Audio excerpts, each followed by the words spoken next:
Coming up on this week's show, Brent Hartinger joins us to talk about his latest book, his latest movie project, and what it's like being a digital nomad. This is the Big Gay Fiction Podcast, the show for avid readers and passionate fans of gay romance fiction. Each week, we bring you exclusive author interviews, book recommendations, and explore the latest in gay pop culture. Welcome to episode 227 of the Big Gay Fiction Podcast.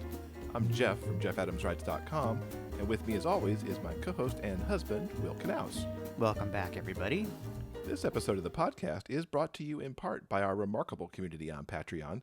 A big thanks to Giselle for joining us and Terry Beth for upping their pledge. We'll have more information on how you can join the community at the end of this show, along with a sneak peek of what we have coming next week. So, another week, another show. Let's jump right into it. Jeff, what have you been up to this week? I have been doing edits. We haven't talked much on this show about a new book that I'm working on, but I do have a new hockey romance coming in April, and I have been going through the edits alongside my editor and have been moving along pretty well on that. I'm happy with how it's going so far. Good to hear. Yeah. There was sad news this week. We were very sad that the Top to Bottom podcast has gone on to a bit of a hiatus. Marky and Jess announced that they were putting the podcast essentially on hold because, life sometimes comes up, and we understand how that goes.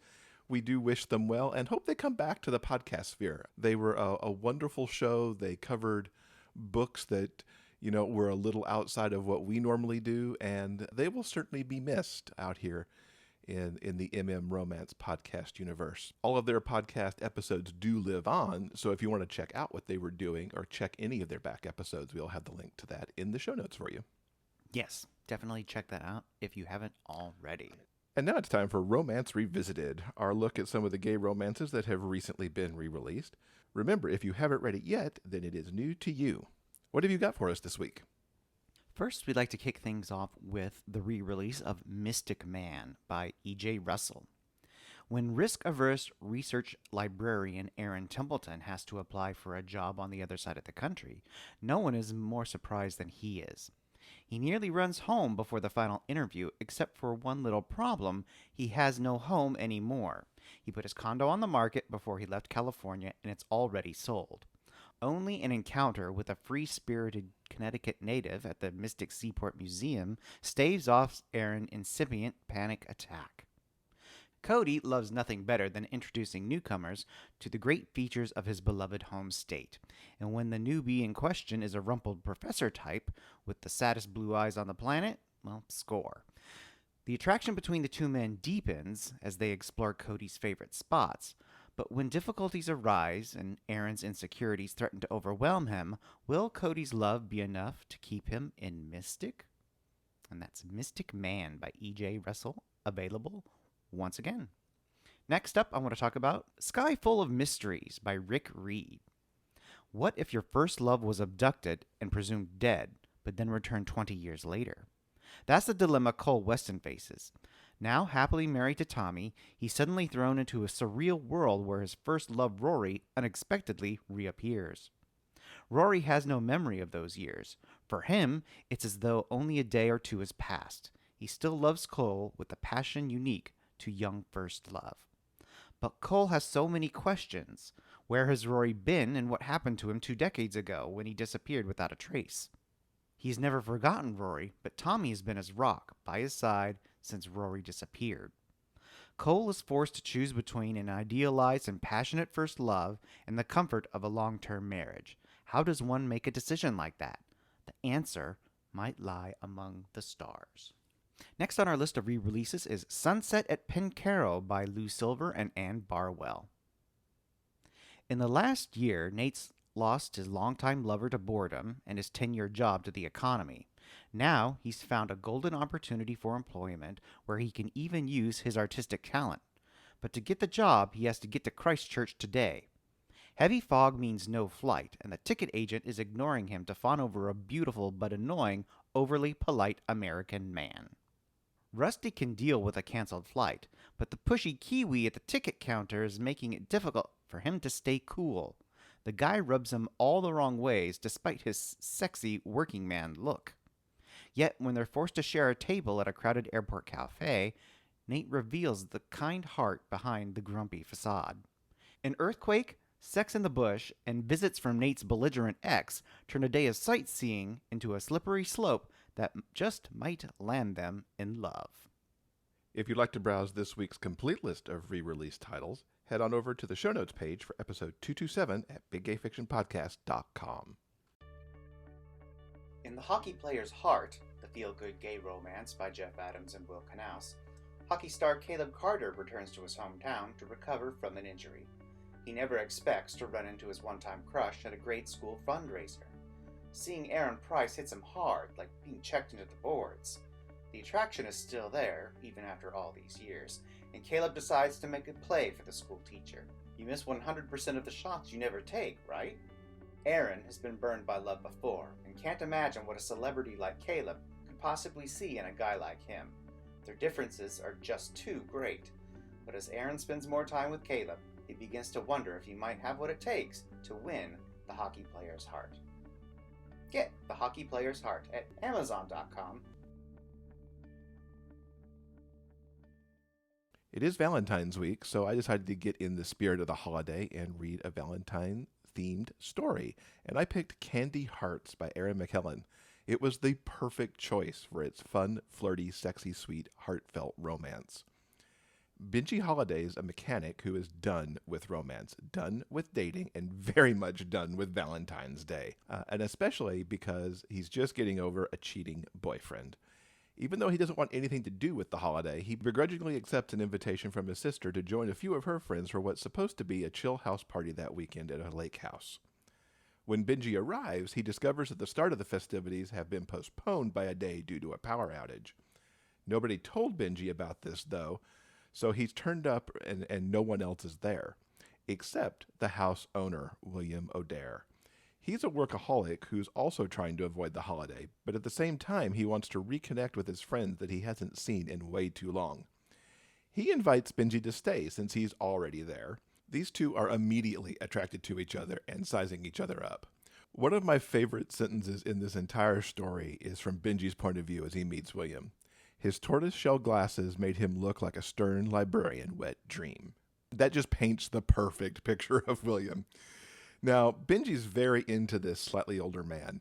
And for William, the fact that Benji has declared that he could keep himself occupied alone in his room jerking off and eating Valentine's candy, and then a few beats later reveals that one of his bags has sex toys and lingerie, has left William kind of reeling in the wake of that information. The inner dialogues these guys have about each other is so ridiculously charming and sexy. Benji and William give into their attraction immediately because, why not? They're in an empty house. It's dark. There's no power. There's not much to do to entertain each other. So why not go have sex? And William soon finds that under Benji's overalls, which he already finds crazy sexy, Benji's wearing a baby pink harness and a lacy jockstrap. Now, while Benji mentioned he had the lingerie with him, Benji hadn't exactly planned on revealing it in that moment or that he was wearing it. But he went with it because one of the things he's working on is not changing himself to suit anyone else. William finds it hot, not just the clothing, but Benji's power in wearing it. They decide to spend the weekend exploring each other, being secret boyfriends and Valentines even once the other partygoers arrive. Of course, neither of them expects to fall for the other. Benji has sworn off relationships, and while William is looking for one, and he's even made a list of traits he thought he wanted, he hasn't thought that the perfect guy would actually land on his doorstep. By the time people arrive for the party, it's beyond difficult for Benji and William to hide their feelings, and they fool no one, even as their guests allow them to continue the charade for a while. Now, what makes this book soar is how Benji and William reveal aspects of themselves. It starts bold with Benji's openness about why he likes lingerie, and continues from there with what's going wrong in their relationships, what they want to fix in their lives, and it really delves into the core of who they are. Most of these revelations, especially some of the early ones, happen around their sexy times. I'll admit, I often get bored with the sex in books unless it is truly driving the story, and Erin uses every sexy time to get Benji and William to share more with each other. To make all this sweeter, they use these revelations to point the way towards the people that they'd like to become. For example, Benji is really trying to nudge William out of his workaholic condition, and William is helping Benji be even more his authentic self. Not only do these guys find love, but they end up on a path to truly better lives beyond the relationship they have created. Also satisfying here is the dark moment. Erin's presented very smart obstacles to the relationship, and I love what Benji and William went through to get to their happy. As a reader, I loved how this part of the story played out. This is my third book of Erin's, and I think it's my favorite. Benji and William are so ridiculously awesome, slightly quirky, and extremely sexy, but also so very sweet. These two guys needed each other, and as a reader, I rooted for them so hard. I highly recommend Candy Hearts, whether you read it for Valentine's week or any other time of the year. Did you know that podcasts love to get reviews too? Taking a moment to leave a review about the Big Gay Fiction podcast helps us with the show's visibility online. Please take a moment to visit iTunes and leave a review. Your comments help other readers of gay romance discover this show. Thanks for helping us spread the word about the Big Gay Fiction podcast. So this week I got to talk to Brent Hartinger, and I love talking to Brent, and we kind of had a little show anniversary here. He was on the show back in episode 70, and it turns out that that is almost exactly 3 years ago, because that episode dropped on February 6, 2017, and here we are, February 10th, 2020, having him on the show again. It was a wide-ranging number of topics, between the latest book that he's released in the Otto Digmore series, a new movie that he has recently wrapped production on that'll hopefully be coming out later this year, as well as his life as a digital nomad alongside his husband. So we've got a lot of stuff to listen to there, and we think you're going to find this interview quite interesting. Brent, welcome back to the show. It is so good to have you here. It's been, I think, 2 years or more since you were here last. Thank you, Jeff. It's great to be back. I love that you are revisiting once again the world of Russell Middlebrook, focusing again on his friend Otto. You've got a brand new book in the Otto Digmore series out. Tell us all about that. So for people who may not be familiar with me or these particular books, back in 2003, I wrote a book called Geography Club, which was one of the first gay teen books that sort of broke out in a mainstream way. I published a series of sequels. Eventually, I started self-publishing these books. So by the fourth book, I was self-publishing. Those first four books became a young adult series, the Russell Middlebrook series. Then, this was sort of coinciding with the golden age of self-publishing, I decided to launch a new series about Russell in his 20s. So he had started out as a teenager in a young adult series, and then he grew up and he became new adult. And I kind of think I still might be the only author to have done this about his own character. I have had a character grow up and switch genres from young adult to new adult, and I wrote 3 books. That was called Russell Middlebrook, The Futon Years. And then one of the characters that I'd always really liked, named Otto Digmore, he was a burn survivor. When he was a child, he was in an accident with some fire, and he burned half of his face. And I liked him. He was sort of a love and interest for Russell back when Russell was a teenager. And then in the newer books, Russell moves to Los Angeles, to Hollywood, to try to make it as a screenwriter. And Otto, meanwhile, who is now also in his early 20s, is trying to make it as an actor, despite the fact that he has this scar on half his face. And I thought, my God, audiences like this character. I really liked this character. It seemed really timely, the whole normalization of minorities that are trying to get into the mainstream. You know, here's this actor, he considers himself disabled, and he's trying to make it in Hollywood, but Hollywood isn't really ready. They don't know what to do with him. Plus, there's a lot of prejudice and bigotry. And so I launched another series about Otto Digmore, about his struggles trying to make it as an actor in Hollywood. The first book was called The Otto Digmore Difference. And that was sort of a road trip that Russell, who is a supporting character in these books, Russell and Otto go on a road trip so that Otto can get this movie role. And then, complications ensue.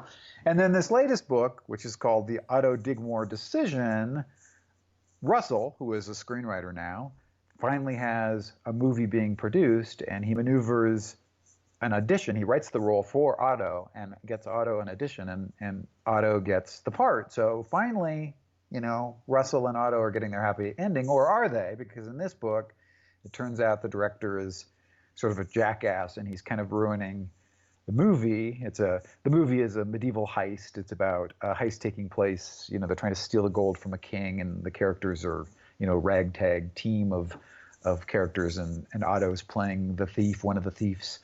Anyway, so then they have to figure out how are we going to save this movie without the director knowing about it. So it's sort of a comedy of errors. I am also a screenwriter, as you know, and it is, I wouldn't say it's directly based on my experience as a screenwriter, but it's based on my observations. And so it's a comedy. It's a comedy of errors about the craziness of Hollywood. And it's also, like the first book, I like to say that it's a love story between two friends. You know, it's not really a classic romance, but Russell and Otto are best friends, and they do anything for each other.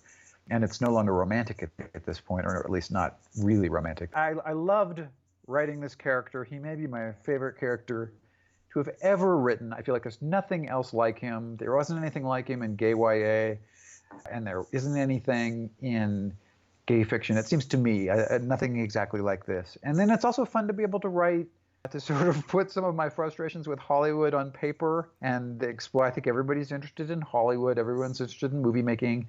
And I can kind of go behind the scenes and talk about it. So it's a great experience. And it's been out, the book has been out for a couple of weeks now, and people seem to like it. I am always touched every time somebody likes my books, and every time somebody is moved by one of my books. That's awesome, and it does make it worthwhile. You've written these characters now for 10 books, the Russell Middlebrook universe. If I did the fast math right, I think it's 10 books now. Yes, I think you're right. 9. 10 if you include a short story, yeah.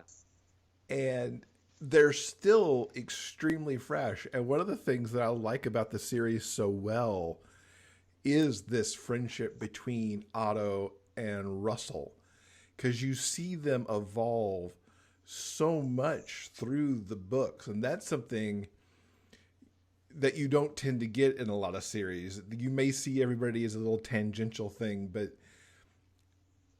these two are so tight.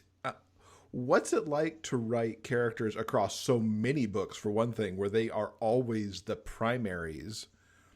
And of course, you've mixed it up between Otto being a primary and Russell being a primary between the series, but still they're front and center in each other's books. And what's that like for you as an author in terms of like keeping things fresh and then getting to revisit these characters every so often?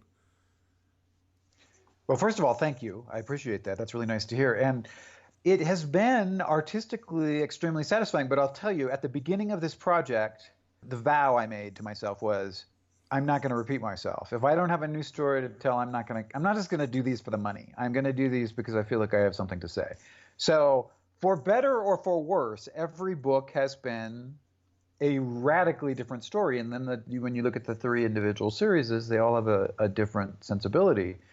The Elephant of Surprise was about this group called Freegans who they dumpster dive, and they don't believe in buying things. And so they've got this community of barter and, eating roadkill and eating from dumpsters. And I was fascinated by this phenomenon. And so I wrote this book where Russell befriends one of these and sort of learns their philosophy and has an adventure. And a lot of people didn't like that. I thought it was so interesting. I had a ball researching that and writing that book. And I don't really care that some significant people said that about Otto too. They said, "Oh, I don't want to read about a character who has a scar on his face." Well, I don't care that, don't read my books then. This is what excited me at the time and excites me now. One of the interesting things I was able to do, because they are self-published and the lead time between writing and publication is so quick. With this particular book, I wrote it in the first half of this year, and I actually you could release them even faster, but I'm very rigorous in my editing, and then these also have Audible editions, and we wanted them to come out at the same time. So I had to basically finish the book and then set it aside for 3 months while the audio was recorded and all of that. But even so, I'm able to write these books in real time. So I'm commenting on things that are happening to me as I'm writing them. And for example, Russell and Otto are lamenting the injustice of Hollywood, how it feels like the insiders get all the breaks and the rules only apply to the people on the outside. And at the time that I'm writing this, the whole college admission scandal with Felicity Huffman and all these celebrities are getting their kids in college by paying SAT tutors and all the rest. I'm able to incorporate this. It's like this is going on, they're talking about this as it's happening, as the news is breaking in the book, and they can comment on real world events. It's sort of a subplot about Trump, what's going on with Trump and Russell's feeling of ennui and alienation. That's part of this book. There's an ongoing debate: should authors be timely or should they be timeless? And should you quote music or TV shows? Because it can make a book seem so dated so quickly. And we're all going for timeless. We write our book, 3 years, if it's traditionally 3 years before it's published, and if it's self-published, 6 months. But we want it to sell for years after that. I mean, we don't want it to feel, when I read a book that uses the word groovy, I know that it was written in 1971. But with these books, I'm embracing that. And they're sort of snapshots in time, and which I think makes them interesting. I mean, with the first Foutonier's book, which I wrote in 2014, well, Prep had just come out. It was 2013. And so Russell is single at the time, and all of these guys are, I can talk about the whole barebacking phenomenon, and Russell and one guy's on Prep. I thought it was really relevant, and people who were struggling with all these issues can read about them. But now the book is like a snapshot in that particular moment in time when this concept was introduced, and this single gay guy who is sexually active is negotiating and trying to figure out what's right for him. Mm-hmm. And I feel like this is another thing that I don't think a lot of writers have been able to do. At least unless you're self-publishing, you don't have the luxury to do this. And for me, it's made the whole project even more interesting. With the Otto books in particular, you really get to poke around in Hollywood. And as you mentioned, and we'll talk about one of these in just a minute, one of your movie projects. How much of that influences what goes on with Otto and with Russell and the frustrations that they have? How autobiographical is this? Well, the frustrations are very, very, very, very autobiographical. Some of the successes are pure wish fulfillment, getting a $45 million movie produced. That has not happened to me yet. I wish it had. But I do think, I'm fascinated with writing, and I think I like books, but for me, screenplays are such a pure medium. It's just, I'm fascinated with story. I always have been. I'm fascinated with plot, perfectly constructed plot. And screenplays, because you have such a short amount of time to tell your story, they have to be so economical. So I'm fascinated by Hollywood. I'm fascinated by movies. I totally geek out on movies. I like TV too. So it's been great to be able to take my experience and I hopefully make it very commercial, make it accessible to people who are not in the industry, but also give them, things are exaggerated, but they're not exaggerated that much. At one point, Otto is in Hollywood before Russell, and Russell arrives, and Otto is explaining how important it is the way you look, and you are judged by the shoes you wear. Well, that's based on a conversation I had with somebody in Hollywood. It's like, you can't wear those shoes to a pitch meeting because everybody dresses very casual in Hollywood, except for the shoes. And the shoes can be casual too, but they're going to be, $1,200. And the shoes are the way you signal to people that you're not an amateur, that you have money, that you're a player. And I find that kind of thing, it's so tribal, it's so specific to the industry. But then, at one point, Russell understands that the same standards are not applied to writers as they are to actors, because everybody assumes writers have no fashion sense and they're all poor and they're all sort of pathetic dorks and losers anyway. So the rules that apply to actors don't necessarily apply to writers, and that there are other rules that apply to writers. And like I said, I'm fascinated by all this stuff just on a sociological level. It interests me. And I hope other people are too. So often what I see on TV and in movies and even in other books when it comes to the publishing industry or when it comes to Hollywood, it's just sheer fantasy, like the TV show Younger, which is actually a good show, but they'll acquire a book and then a month later the book is released. And it's like, no, it's offensive to me. They're not even trying to give it any semblance. Like I said, I am exaggerating things. I'm exaggerating the character, but I'm more interested in the emotional truth to it all and the actual nuts and bolts of it. Do you think Otto's going to become a trilogy? Otto is definitely not a trilogy. The series is over. It's a 2-book series, and it is possible there will be well, I don't want to. I did leave it open-ended to start a new series, which is related to my life again. That it could be. I'm a digital nomad. I sold my house. My husband and I sold our house 3 years ago, and we've been traveling the world ever since. And it could be. I will not make any promises, but it could be that if I start another series, that'll be the next phase in Russell and Otto's lives. That maybe they will do something similar. Let's talk a little bit about film. You've got a movie that has at least wrapped photography called Project Payday, which is based on one of your books called Project Sweet Life. Start Correct. us off with a little bit about what this book was about. Project Payday. I'm just going to refer to it as the current title because otherwise it confuses people. Project Payday is 3 15-year-olds are told by their parents that they have to get summer jobs. They reject that because they had been thinking that 15 is the year of the optional summer job, and they were just going to hang out together. It was their last summer of freedom. But instead, their parents are saying, you have to get a job. So they invent fake jobs, and then they embark on a series of get-rich-quick schemes to make the money that they need to show to their parents to convince them that they actually have real jobs. So it is a comedy of errors, sort of farce thing.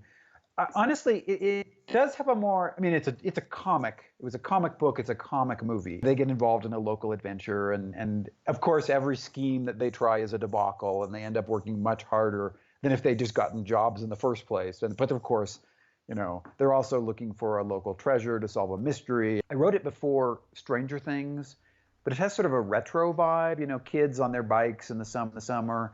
It's very, very much, and in fact, the movie is full of nods to both Stranger Things and The Goonies, which is the other movie that was sort of inspired by. Even though I don't particularly like that movie, I like that sensibility. And I'm trying to capture a serious moment in the sense that I get frustrated both in movies and in books. It feels like books and movies for teens today either skew young, they're either for kids, like middle grade, and they're innocent, or they're edgy, and they're about kids having sex and kids being cool and kids, they're like book smart. And there's sex comedies. And there's not a lot for that middle ground, like the 14, 15-year-old. And I actually think that's a really interesting age because when I was that age, I distinctly remember I wanted to grow older. I wanted to be an adult. I wanted to be able to drive. But I knew that I was going to have to give something up. I was going to have to give up that freedom and that innocence that comes from being a kid where you have no responsibility. And 3 full months of freedom, you don't have a job, and nobody cares. I wanted to capture that moment of being old enough to know you're no longer innocent and your childhood is slipping away and appreciating it. Mm-hmm. On that last year before, then you do become an adult, and then you do have to deal with, sex and money and all these other. I mean, I'm oversimplifying things a little bit, but I do think that's what I was trying to capture. That sort of like the last year, you're too old for trick or treating, and now you have to give the candy away. And it's not the same thing, and there's a sadness. And on the other hand, you get to hang out, you got to go to the Halloween party and stay out till 2 a.m. As you can tell, I'm drawn to write things that nobody else is writing. And that was like something I didn't see. Well, anyway, so I wrote the book. I wrote the book back in 2007, and it was an orphaned book, which means my editor, the acquiring editor, had left or been fired, I can't remember which, by the time it was actually released. So this is never a good thing. So the book is given to another editor, but they don't necessarily care. And I was sort of at the end of my career at HarperCollins at the time anyway. I don't think they really cared. The book sort of came out. It actually sold okay, which is surprising because they didn't do a damn thing. I mean, nobody, like I said, it didn't really have an in-house advocate. But I thought it was a really cinematic idea, especially with nods to The Goonies, and then, Stranger Things hit, which really, Stranger Things has exactly the same sensibility, except it's a slightly different genre. And I thought, this would make a good movie. And yet, unlike Geography Club, say, or some of my earlier books, it had received no interest. Even though it had, like I said, it had sold okay, but it hadn't made any real ripple in the industry. And so it hadn't gotten any inquiries. And I thought, well, I'll write the screenplay myself. And I did. And I, honed it for a couple of years, and then I pitched it. And this producer came to me, and he didn't even know. I didn't pitch it as a book. I pitched it as a screenplay. I didn't tell anybody that it had been a book because I didn't feel like that really served me. I mean, the book had not been particularly successful. There's a huge prejudice in Hollywood about novelists adapting their own work or novelists writing screenplays. The people think correctly that they're two completely different mediums, and that if you write novels, you don't know how to write a screenplay. So I didn't want to complicate the pitch by saying, "Oh, I'm a novelist and this is based on my novels." The producer liked it, and he said, even though this hadn't been part of my pitch, he said, "I really like that you're targeting this market in between the middle grade and the edgy young adult. This is exactly the movie that I'm looking for." And I knew when he said that, I said, okay, well, this is a match made in heaven, that he was looking to produce a movie because he had seen the same void in the marketplace that I had seen, 10 years before, 8 years before when I was writing the book. And that's the movie he wanted to produce. And so that's what we did. That's what he did. And then we revised that for, how long was the development process? 4 years from the beginning of an option to production, 4 years. That's pretty fast. He's raising the financing while we're developing the script. And then we shot, it's set in my hometown. It has a racism element, and it's set in my hometown of Tacoma, Washington. But we had to change it into sort of any town. And we shot it in Pennsylvania last summer, and I was able to go for the whole shoot. And honestly, this is an indie film. It was not like a multi-million-dollar Hollywood budget. And I was thinking, there's a complicated script. There's underwater sequences. They dive for sunken treasure, so there's underwater sequences. There's a series of smuggler tunnels, caverns underneath the city. That's one of their schemes. So it's like, so you have to find tunnels under the city. They're going to have to build sets. There's all kinds of, there's a cast of, I think there's 29 different speaking parts and zillions of different scenes. And I was thinking, how is he going to do this? This is not the kind of script, if I were producing an indie film and I wanted to do it on a budget, this is not the script that I would pick. But he had picked it, and then it wasn't. So until the day I arrived, I'm thinking, is this going to be, what is this going to be?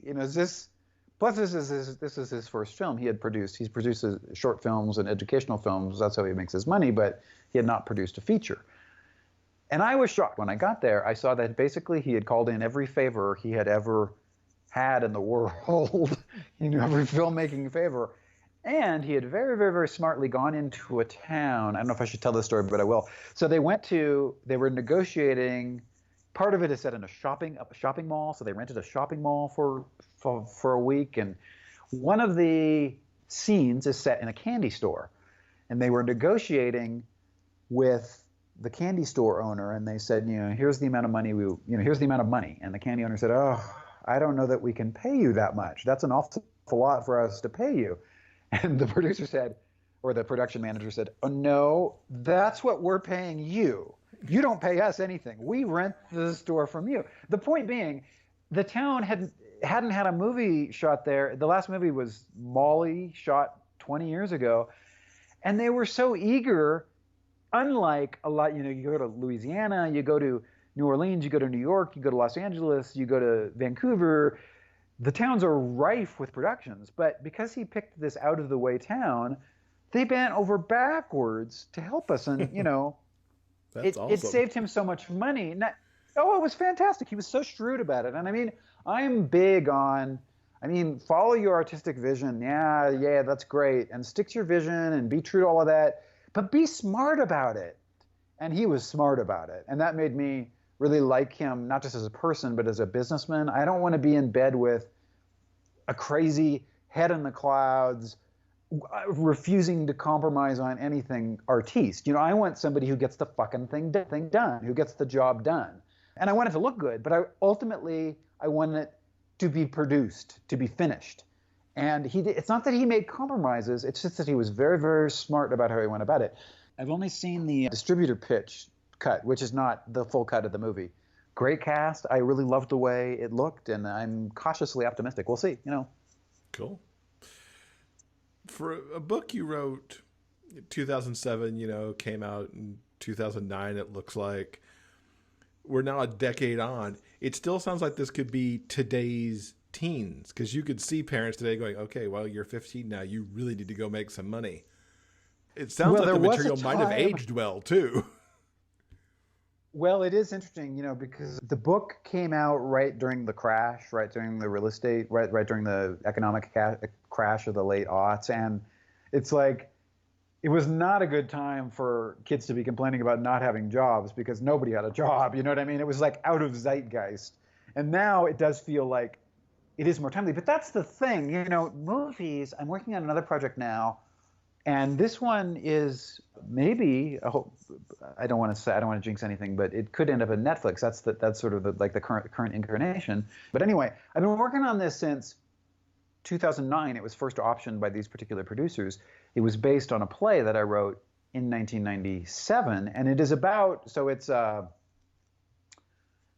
one kid, his best friend commits suicide, and so our main character refuses to believe that his friend would commit suicide, and so he searches his memories of their past year together, which is what the bulk of the story is, trying to figure out why he committed suicide.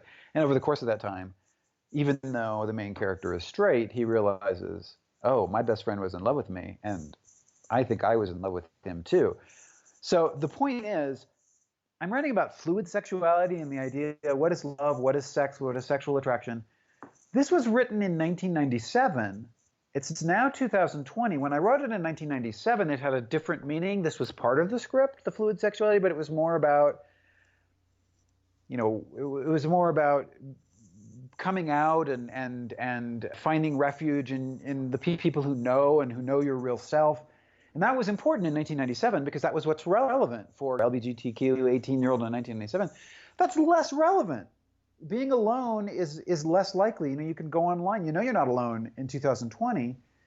But now the fluid sexuality thing is extremely relevant. It's like, and that hasn't, I don't want to, maybe I shouldn't be talking about this on a public forum, but it's like, this has not really been explored. And I feel like this, to me, is really interesting territory. And I think it's partly luck that I wrote a story that is still timely, almost, oh my God, that's more than 20 years.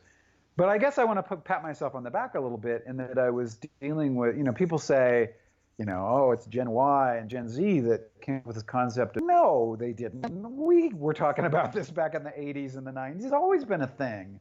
And it is exciting that I feel like I can still contribute culturally, even though, I'm older now. But no, I get these issues. I hope I do. Netflix seems to think that we do. So hopefully, I can share this in 2 years we'll be talking about this movie. But it is always a challenge. I guess what I was going to say is, as writers, we're always trying to pick where culture is going, where the zeitgeist is going, and you don't want to be out of zeitgeist. But it's impossible. That's literally impossible to pick the future. All you can do is try to find the things that speak to your heart and that speak to, try to find the specific that's also universal. Any rough timelines for Project Payday? When we might see it? It should be out. See, this is what's being negotiated now. And I know he wants a theatrical release, so knock on wood, it'll be at least a small theatrical release. On the other hand, if it's acquired by a streaming service, that's okay too, because so many people see it right away. Yeah. And frankly, it's cheaper. But it should be 2020. It should be this year. Great. It is not. We don't have a final edit. It hasn't been scored. It hasn't been, like I said, we don't even have a final product, but it should be out. And I got a chance to, so I got the rights back to the book, which was out. It was still in print, I think, but I got the rights back last year. And then I rewrote the book to coincide with the movie, because a lot of, it is however many years, 15 years, and things have changed. I had always imagined the main character, the point of view character, is gay, but now I was able to, it was always subtext, and it's subtext in the movie, but it's text in the book. I was able to explore, go a little deeper in the book.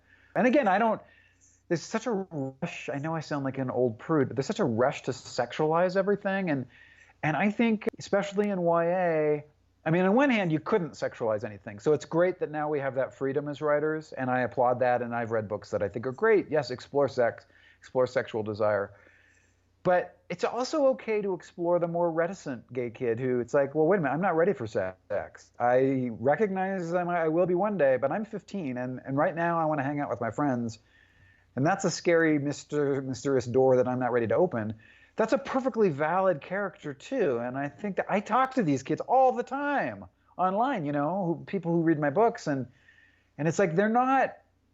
I remember the thing that struck me the most when I was working with gay kids was there's this idea that it's like, they all want sex, sex, sex. They all are obsessed with sex.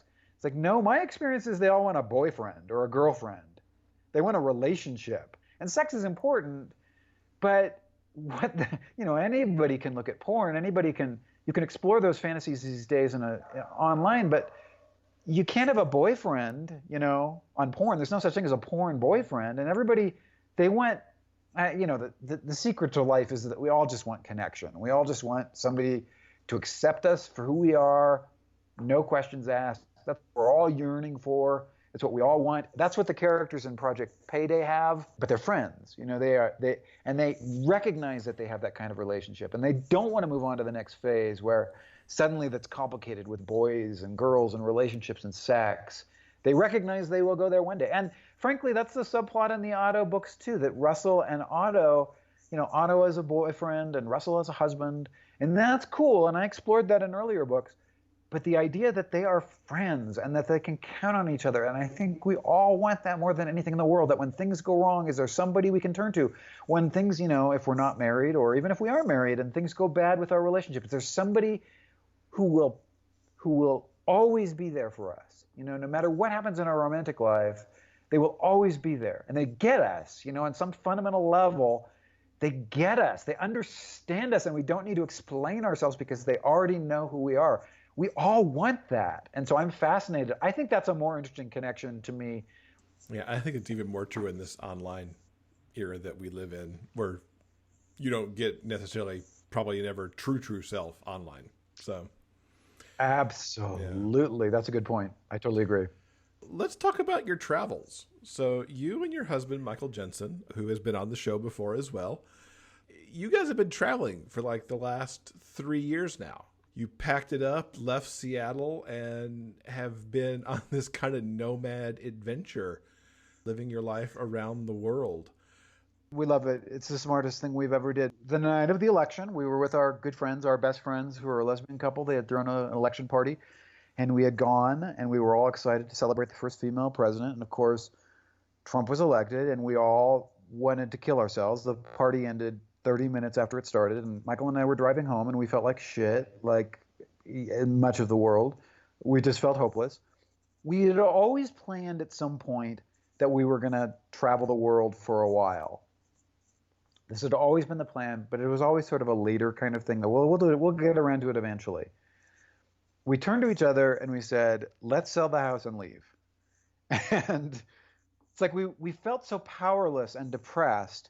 And I am like a control freak. When things, this is why I like plot so much. This is like why I like writing. I want to fix problems and I want to solve it.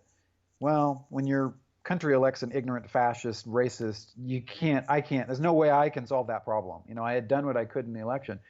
But I could solve my problem of feeling so frustrated by getting the hell out of Dodge, or at least taking control of my own narrative. And Michael was absolutely on board. And our friends thought, oh yeah, you're not really going to leave. But because we had always planned to do this anyway, we both knew, within 2 months we'd sold our house. And within 8 months, we were on the road. And basically we are called digital nomads, which means we work remotely. I always wanted to do this because it felt silly. We were living in Seattle. It felt silly to be playing the Seattle premium. Seattle is extremely expensive. It's become like San Francisco. It's one of the most expensive cities in the country. But our income did not reflect that. Our income was the same and is the same wherever we lived. We sold the house for a lot of money because it was Seattle and we had bought it cheaply and things had gone crazy, which gave us a cushion to experiment with. Then we left. We live in a country anywhere from 1 to 3 months, and then we move on because that's how long the visa will last. So we started in Miami, Florida. We moved to Malta in the Mediterranean. Then we lived in Italy. Then we lived in Bulgaria because of something called the Schengen zone. You can only be anywhere in Europe for 3 months, so we had to leave. We ended up in Eastern Europe, which is outside of the Schengen zone. Had no plans to go to Eastern Europe, but friends said, hey, Bulgaria is awesome. It was awesome. We took a cruise ship home. We take repositioning cruises, so we lived on a cruise ship for 2 months as we took a cruise ship back through the Panama Canal and back to Seattle. Then in 2019, we left. We went into Asia. We went to Thailand. We lived in an island in Thailand. Then we lived in Vietnam, which was awesome. We loved Vietnam. We lived in rice fields right outside of Hoi An. Fantastic experience. Came home for the movie shoot in June, which was in Pennsylvania, as I said earlier. Then we continued, took another cruise ship across to Europe. We went to Switzerland. We lived in Switzerland and the Swiss Alps for the summer, which was beautiful, incredibly expensive, but beautiful. Then we went. I feel like I'm missing a couple countries. Then we went to we went back to Eastern Europe. We went to Tbilisi, Georgia, which again was awesome. Came home, took another cruise ship home for the holidays. Now we are in Mexico City, which is also fantastic. It's funny, the State Department issued a travel alert the day before we were to come to Mexico. They said, crime is up. Americans should be wary. I think they were just saying Americans shouldn't go to Mexico. And we had 3 or 4 friends here at the time, and we thought, should we be worried? And they said, there are parts of the United States where you should not go. It's like you've been to Los Angeles, you've been to Chicago or New York. There are places, that are sort of tough, sort of dangerous there. And that's just like Mexico. There are places in Mexico where I wouldn't go. But Mexico City itself, we're in La Condesa and Roma Norte, near the city center. It's a stunningly beautiful city. I had no idea. It's all plazas and parks. The Mexican people are charming. My Spanish still sucks, but I'm learning. There's nothing like immersion to get you to pick up a language. So I'm learning, and we're having a ball. We're going to stay in Mexico, I think, a couple of months, and then depending on what happens with this Chinese virus, we may go back to Asia, we may not. We may just go to Colombia, we may go to South America. But the point is, we love our life, and we thought it would be really expensive. And in fact, our cost of living is about half what it was in Seattle, and it could be a lot cheaper if we wanted it to be, if we wanted to live in, a little more frugally. We just don't deprive ourselves. And the other thing that's been really, really wonderful, we thought we would be lonely. We thought we would be isolated. How do you get to know people? Well, because there is this digital nomad community around the world now, and because they're all awesome people, it's like, I like to say, nobody leaves home because they're happy with their life. Everybody leaves home because they don't quite fit in, because they feel like they have a yearning for something more. So it's kind of like the island of misfit toys. Everybody's a little dorky, everybody's a little quirky, and so are we. And the other interesting thing, we're in our 50s, early 50s, and most of our friends are now in their 20s and 30s, which has been really interesting. And I think they think of us as peers. I know they think of us as peers. We think of them as peers. Occasionally they'll ask us, advice, but for the most part, we sort of see each other as peers. So it is great to be around sort of this young, open-minded, positive energy. This has made me feel empowered. I'm around young people, like we can exchange ideas. I have my perspective because I have an older perspective, and they have a younger perspective, and that's interesting. But I don't feel like I don't feel like okay boomered by these people. I feel accepted. They're not like going to dismiss me because of my age, and I'm not going to dismiss them. I'm not going to say, oh, millennials, or oh, you Gen Y. It feels like there's a meeting of minds. And so it has been really awesome to meet these people. And so as opposed to being isolated, we feel more connected. I mean, I'm an introvert, like times 50. I wanted to stay home. I want to Netflix and chill, but it's so, plus every city other than anything in the United States is so much more livable because everything's so walkable. Like I said, Mexico City is all these sidewalk cafes and plazas and parks, and everything is, from a Western perspective, everything is cheap. So we find ourselves being so much more social. It has been a reinvention that I didn't think I was capable of at my age. I didn't think I wanted to reinvent myself, and yet I have, and Michael has too, and we've been surprised by things. All of my life I thought I had work-life balance, but it wasn't until I left the United States that I realized, oh, I didn't have work-life balance at all. Because it's hard to have work-life balance because everything's so goddamn expensive. You have to kill yourself. For Michael and myself, I don't want to sound judgy, I really don't, and I hope I'm not coming across that way, but for us it has been, we were at a very low point both politically and career-wise. We felt very frustrated. Things had not gone our way, and we had so many disappointments in our career. And now it feels like, like all writing careers, you have successes and you have disappointments. Now they are put in perspective because there are so much else. The rest of our lives are richer now. The more people I meet around the world, the differences are what make it fascinating. It's like I love being forced to see something about myself or my country from a different point of view. The reality is we really have so much in common, and we are just so much alike, and we are all yearning for that connection, that so many people have opened their hearts and their minds to us. And you mentioned, online, the alienation. I used to think social media was bringing people together, and I don't believe that anymore. I feel like now it is driving people apart more than it's bringing them together.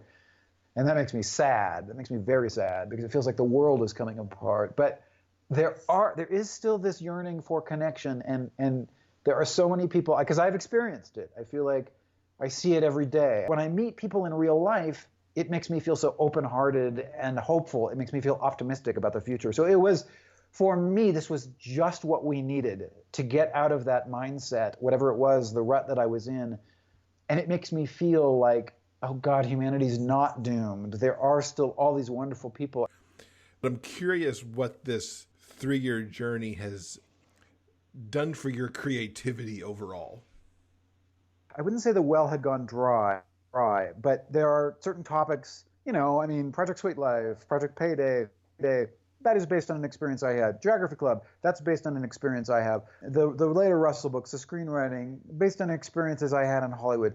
The well of my personal life had begun to run dry. So it has been interesting to have the well be refilled about all these other things. And now I do find myself writing about places and people that I wouldn't have felt qualified to write about before, and even now I'm not sure I feel qualified to write about, but I feel qualified to write about the experience of travel. And I have written several screenplays about just what it's like to travel. I wrote a thriller, Two People in an Airbnb, and when you meet somebody on the road, all you know about them is what they are presenting to you. Their past could be anything in the world. They could be a killer, they could be a monster, they could be a literal monster. You just don't know. And you have to figure that out. And so I've written that from the point of view of a thriller where two people are sharing an Airbnb and they both think the other has killed somebody. And the reality is even worse than that. There's something else going on in the Airbnb. And I've also written about it in a more positive way. I sort of wrote I guess you would say it's like Eat, Pray, Love meets Four Weddings and a Funeral, and that it's the story of a woman as she travels the world as a digital nomad like myself, and her path keeps crossing with another digital nomad, but circumstances are never right that they can be like Four Weddings and a Funeral. And so over the course of 3 different countries, their paths keep crossing. So it has been wonderful to be excited about and to do things, that are way out of my bailiwick. But I don't think I'm probably ever going to write young adult again. I've written realistic YA fiction. I've written realistic YA romances. Now I want to do other stuff. Michael and I just finished writing a memoir of our first 2 years together. Writing a book with your husband is enormously difficult because, of course, the job of a spouse is to be supportive and non-critical, and the job of a co-writer is to be ultra-critical and to be very judgmental. And so the two things don't go together. So we've had to hash out what it means to write together. That's been really difficult, but it's also been really fun and really interesting. It's been an interesting project, and now we're just about done, and we really like the project. And hopefully you can tell all my enthusiasm for what we've done, and we're trying to share that with the book, try to be advocates or emissaries for this lifestyle. And also just sort of tell the story of what has happened. Do you think the memoir will make its way out this year? We should have a draft for beta readers in a couple of months. We're going to edit, and then we should have a draft, and then go to our agents, who it really depends. This one this will definitely not be self-published. This feels, we wrote this as a big, bold, mainstream memoir. I feel like publishers could see, because this is sort of an exploding phenomenon, and there haven't been a lot of memoirs by people who have done this. So it feels like, I could be wrong. I've been wrong before, but then this is me trying to anticipate the zeitgeist, which is always a mistake. But the point is to get this out to publishers, and then hopefully it'll be out, 3 years from now, Right. 2 years from now at best. Ironically, it is the book that I'm most proud of at this point. That it'll be easy for me to publicize because I feel so enthusiastic about the story we're telling. Mm-hmm. So Otto has just come out. Project Payday hopefully is sometime this year, it looks like. Anything else on the 2020 timeline to talk about? Well, hopefully, I would love to be able to talk about this other movie, this drama that I was talking about earlier, the Starfish Scream, and I hope that happens because that has been a wild ride, and it'll be very unsatisfying if we did all this work and the world is never able to see it. What else am I working on? I'm pitching screenplays this week and next week, and I've got a fantasy that I'm working on too that is not ready to go out yet. But part of the problem is I'm all over the place. I like to write so many different things, and sometimes I feel like sometimes I think I should just pick a genre and stick to it for a couple of years, but I can't seem to do that. What is the best way for everyone to keep up with you so they know what is coming next and how some of these other projects come to fruition? My website, you can sign up for my newsletter on my website. You can follow me on social media. I generally am on Twitter more than I'm on Facebook, but you can do either. You could also follow Michael and I on Instagram, which is Brent and Michael Are Going Places. That's also our website, brentandmichaelaregoingplaces.com. And I have a policy that I will talk to anybody. I have sort of an open IM policy. If somebody wants to chat with me, I am available. Feel free to, you can also send me an email. I don't get very many emails anymore, though. It's mostly through social media these days. Fantastic. We'll link to all of that in the show notes. And thank you so much for coming and telling us all about these projects and about your Nomad life. Well, thank you, Jeff. This week's interview transcript is brought to you by our community on Patreon. If you'd like to read the author interview for yourself, simply head on over to the show notes page for this episode at biggayfictionpodcast.com. And thanks again to Brent for joining us this week. I've added an extra little thing in the show notes because a couple of years ago on CBS Sunday Morning, Brent and Michael were on talking about their digital nomad lifestyle, and that's an interesting interview that they had, and you'll see a little bit of them out there in the field. So do you think we could be digital nomads? No, I'm a homebody. I'm a structured homebody. I like doing my things when I'm supposed to do them, where I enjoy doing them most. So it's highly unlikely I would jump into the lifestyle the way those two have. Yeah, it's still really thrilling to hear about it, though, but I'm with you. I don't think I could do it either. All right, guys, I think that's going to do it for this week's show. Coming up next week in episode 228, we'll be talking with Jamie Sands, who you might know better as Jackson Knight and Drake Lamarck, their two pen names. This was a great interview. I so much enjoyed it, talking about not only theme parks, but also pirate harems. Jamie writes in so many genres. It was a really fun interview. Yeah, so we hope you'll join us next week. Until then, guys, remember, no matter where life takes you, the journey will always be sweeter when you have a book. Until next week, everyone, please keep turning those pages and keep reading. Big Gay Fiction Podcast is part of the Frolic Podcast Network. You can find more shows you'll love at frolic.media/podcasts. New episodes of this show are available every Monday wherever you get your podcasts. You can help support this show with a monthly pledge through Patreon. For more information about joining our community and the bonus content we deliver, check out patreon.com/biggayfictionpodcast. I'm Kurt Graves. Thanks for listening. We'll see you next week.